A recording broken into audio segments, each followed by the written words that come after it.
కల్పిత కథలే కాదు, యథార్థ సంఘటనలు కూడా సినిమా రూపంలో రూపొందిస్తే హిట్ కొడతాయని నిరూపించింది రాజు వెడ్స్ రాంబాయి చిత్రం. ఆ సినిమాలో మన ఓరుగల్లు బిడ్డ అఖిల్ రాజు హీరోగా నటించడం చాలా గర్వకారణం. ప్రస్తుతం మనతో పాటు హీరో అఖిల్ రాజు ఉన్నాడు, తనని అడిగి తెలుసుకుందాము. నమస్తే అఖిల్ రాజ్. మా ఓరుగల్లు బిడ్డగా ఈ సినిమాలో నటించి అంటే ఒక యథార్థ సినిమా కథల రూపంలో ఈ సినిమాను తీయడం వల్ల ఎట్లా ఉంటుందనేది మీరు నిరూపించారు. ఒక బలగం సినిమా కావచ్చు, నెక్స్ట్ మీ సినిమా అనేది అంటే తెలంగాణ ప్రత్యేక రాష్ట్రం ఏర్పడ్డ తర్వాత మన తెలుగు ఇండస్ట్రీలో తెలంగాణ యాక్టర్స్కి చాలా ప్రాధాన్యత కల్పించారు. అందులో భాగంగానే మీరు కూడా బయటికి రావడం అనేది చాలా సంతోషించదగిన విషయం. ఎట్లా అనిపించింది? చాలా ఆనందంగా ఉందండి. అంటే ఇంత పెద్ద హ్యూజ్ సక్సెస్ రావడం చాలా ఆనందంగా అనిపిస్తుంది, చాలా హ్యాపీగా అనిపిస్తుంది. అండ్ ఎస్పెషలీ అంటే ఎక్కడ కథ అయినా హానెస్టీ ఉంటే డెఫినెట్లీ హిట్ అవుతుంది. అండ్ నా అదృష్టం ఏంటంటే నేను ఇక్కడ పుట్టి పెరిగిన ప్రాంతం, ఈ దగ్గరలో ఉన్న కథ నాకు రావడం, ఒక నిజ జీవితమైన కథ అయి ఉండడం, అది మా డైరెక్టర్ వెళ్ళి వేణు ఉడుగుల అన్నగారికి చెప్పడం, వేణు ఉడుగుల అన్నగారు ఈటీవీ దగ్గరికి తీసుకెళ్ళి ఈ సినిమా చేస్తే బాగుంటుందని చెప్పడం, దాన్ని ఈటీవీ సంస్థ కూడా ప్రోత్సహించి ముందుకు తీసుకెళ్ళడం. అండ్ ఈ విజయాన్ని మా అందరికన్నా ముందు వేణు ఉడుగుల అండ్ మా డైరెక్టర్ అండ్ మేము ఈ స్క్రిప్ట్ని కానీ దీని అన్నింటినీ నమ్మాము. ఈటీవీ వాళ్ళందరూ నమ్మారు. సో అందుకే ఈరోజు నేను ఇక్కడ ఉన్న 10 డౌన్ అంటే ఒక 10 years ఆఫ్ స్ట్రగుల్లో ఉండే నేను ఒక మంచి ఆపర్చునిటీ రావాలని చాలా ఆడిషన్స్ ఇస్తుండే. సో అలా ఆడిషన్స్ ఇస్తున్న క్రమంలోనే రాజు వెడ్స్ రాంబాయి అనే సినిమాని నేను ఆడిషన్స్లో క్రాక్ చేశాను. సో అది నా అదృష్టంగా నేను భావిస్తాను. ఇలాంటి స్టోరీ రావడం చాలా అదృష్టంగా ఉండాలి. సో ఒక డెబ్యూటెంట్ యాక్టర్కి ఇలాంటి స్టోరీ రావడం అనేది చాలా అదృష్టం. సో అది నాకు వచ్చింది. నేను దాన్ని 100%గా అంతే హానెస్ట్గా చేశాను. సో అందుకే ఇంత పెద్ద రిజల్ట్ వచ్చింది. అండ్ ఇంతమంది జనాల ఆదర అభిమానాల కోసం థ్యాంక్ యూ అందరికీ. Thank you so much. ఒక విషయం అడుగుతాను, అంటే మీకు ఈ సినిమా ఇండస్ట్రీ ప్రయాణం ఎట్లా మొదలైంది? ఎట్లాంటి సమస్యలు ఫేస్ చేశారు ఈ స్టేజ్కి రావడానికి? చాలా కష్టాలు పడ్డాను. అంటే అవన్నీ ఇప్పుడు ఆలోచిస్తే నేను ఇంత స్ట్రగుల్ వచ్చాను అనిపిస్తుంది. సో మనం చాలా స్టోరీస్ వింటుంటాం. అంటే చిరంజీవి గారు కానివ్వండి, రవితేజ గారు కానివ్వండి, నాని, విజయ్ దేవరకొండ, విశ్వక్సేన్, వాళ్ళందరూ స్ట్రగుల్ అయ్యి వచ్చిన వాళ్ళే.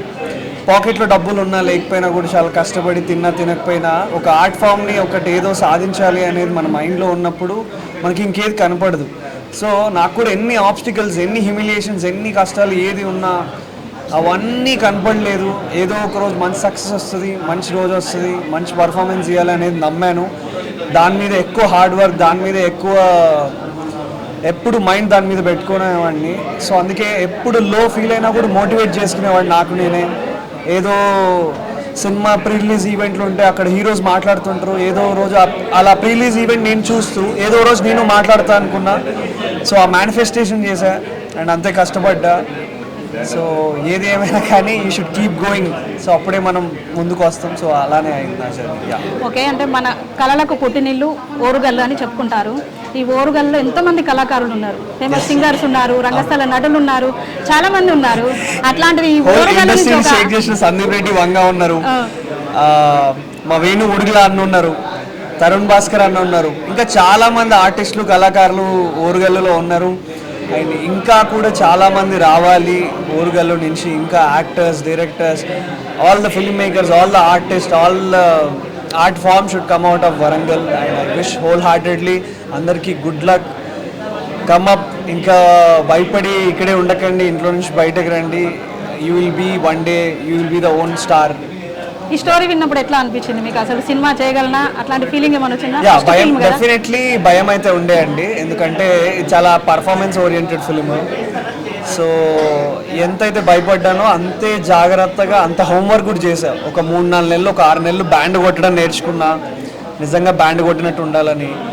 చాలా హోంవర్క్ చేశా, డైలాగ్ డెలివరీ కానివ్వండి అన్నీ కూడా. ఎందుకంటే వరంగల్లో అత్తానమా అని వాడతారు. కొంచెం నేను చేసిన సినిమా ఏంటంటే ఖమ్మం అండ్ వరంగల్ బార్డర్లో, అక్కడ వాడతారు. సో ఒక అక్షరం కూడా తేడా పోకుండా చాలా జాగ్రత్తగా దాని మీద ప్రిపేర్ చేయించాడు మా డైరెక్టర్. మేము కూడా అంతే జాగ్రత్తగా హోంవర్క్ చేసాం. ఇక్కడ తెలంగాణలో పుట్టి పెరిగినంత మాత్రం నాకు అది ఈజీ అవ్వలేదు.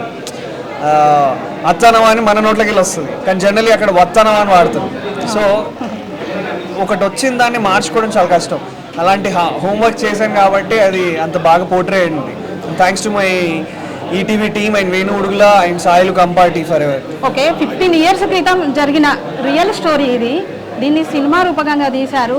అంటే మామూలుగా ప్రేమించుకున్న వాళ్ళకు పరువు హత్యలు అనేది ఉంటుంది, అగ్రవర్ణాల్లో మాత్రమే ఉంటుంది. అంటే ప్రేమించిన వ్యక్తిని కావచ్చు, అమ్మాయిని కావచ్చు, చంపడమో లేకపోతే ఏదో ఇట్లాంటివి ఉంటాయి. కానీ ఇది డిఫరెంట్.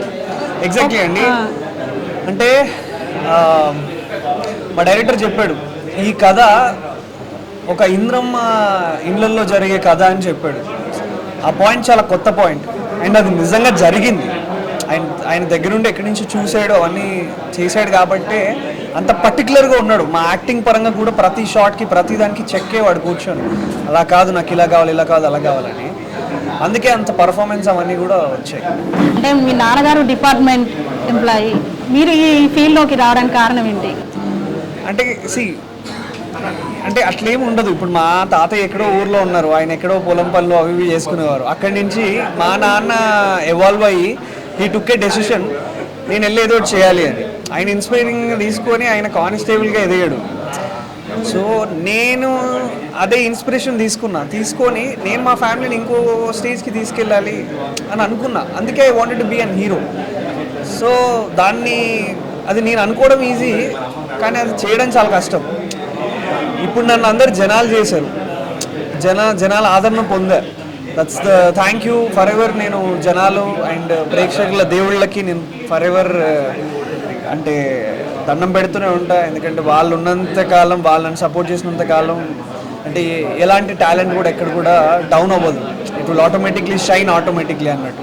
సో ఇప్పుడు రాజు వెడ్స్ రాంబాయి సినిమాలో ఆ తేజస్విరావు రాంబాయి మీద మీ ప్రేమ, వాళ్ళ తండ్రి అతి ప్రేమ అనుకోవచ్చు. ఆ నిర్ణయానికి గల ప్రధాన కారణం అదే ఉండొచ్చు.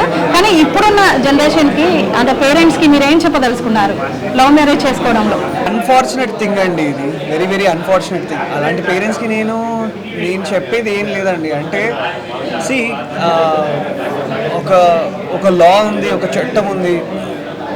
సో ఇంత విచిక్న అంటే ఆ నెగిటివిటీ కానివ్వండి ఏదైతే ఉందో అట్లా చేయకూడదు అనేదే మేము చెప్పాలనుకున్నాం మా సినిమా ద్వారా. ఇలా ఉండకూడదు అని, అంటే ఇలా వెంకన్నలా ఉండకండి.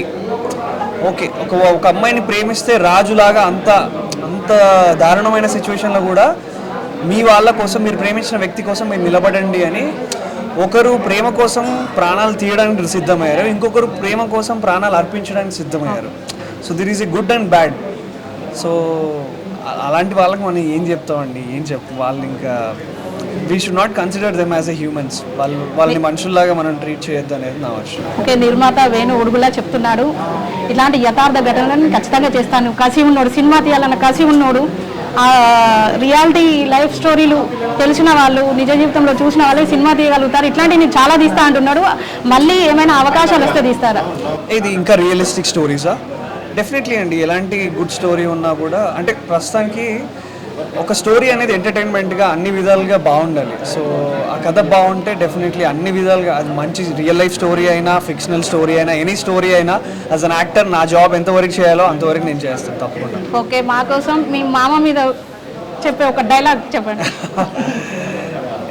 మామ మీద అంటే అదే వెంకన్న. నీకు విషయం చెప్పనా, you can't see me Johnson versus Randy Orton together match. హెచ్చరించేది ఒకటి, ఇంకదా మామా అంతే. ఓకే, ఇప్పుడు అంటే ఈ సినిమా బ్లాక్ బ్లాస్టర్ హిట్ కొట్టిన తర్వాత ఇండస్ట్రీలో మీకు ఎట్లా ఉంది? Nice, very good, very welcoming and very warm. చాలా హ్యాపీగా ఉంది అండ్ అందరూ వెల్కమ్ చేస్తున్నారు, కంగ్రాచులేట్ చేశారు అండ్ వెరీ హ్యాపీ. ఇంకా ముందు కూడా ఇంకా మంచి సినిమాలతో వస్తున్నాను. నెక్స్ట్ క్రేజీ కళ్యాణం అనే సినిమాతో వస్తున్నాను very soon. So I need all your blessings and love and support. Okay, thank you. ఇప్పటి వరకు నన్ను ఆదరించి నన్ను ఎంకరేజ్ చేసిన అందరూ ప్రేక్షక దేవుళ్ళకి I will be forever thankful to them. And especially నేను ఇక్కడ ఈ పుట్టిన గడ్డలో పెరిగాను కాబట్టి వరంగల్ నుంచి నాకు ఇంకా ఎక్కువ లవ్ ఉంటుందని నేను కోరుకుంటున్నాను. Thank you. అండ్ ఈరోజు నన్ను ఇక్కడికి ఇన్వైట్ చేసి నాకు ఫెలిసిటేషన్ చేసిన సురేష్ గారికి I will be very thankful. And Jagadish Babu doctor గారికి అండ్ తాతాజీ డిఎస్పీ గారికి కూడా I will be very grateful and thankful to my parents. వాళ్ళందరికీ ఇక్కడ థ్యాంక్ యూ. ఇది అఖిల్ రాజ్ చెప్పిన విషయాలు విన్నాం కదా. అంటే ఇట్లాంటి సినిమా కథలు తన దగ్గరకు వస్తే ఖచ్చితంగా హిట్ కొట్టే విధంగా చూపిస్తామని చెప్తున్నారు. అంతేకాకుండా భవిష్యత్తులో ఒక మంచి హీరోగా ఓరుగల్లు ఖ్యాతిని నిలబెట్టే విధంగా, తన తల్లిదండ్రుల పేరు నిలబెట్టే విధంగా ముందుకు వెళ్తానని చెప్తున్నాడు హీరో అఖిల్ రాజ్.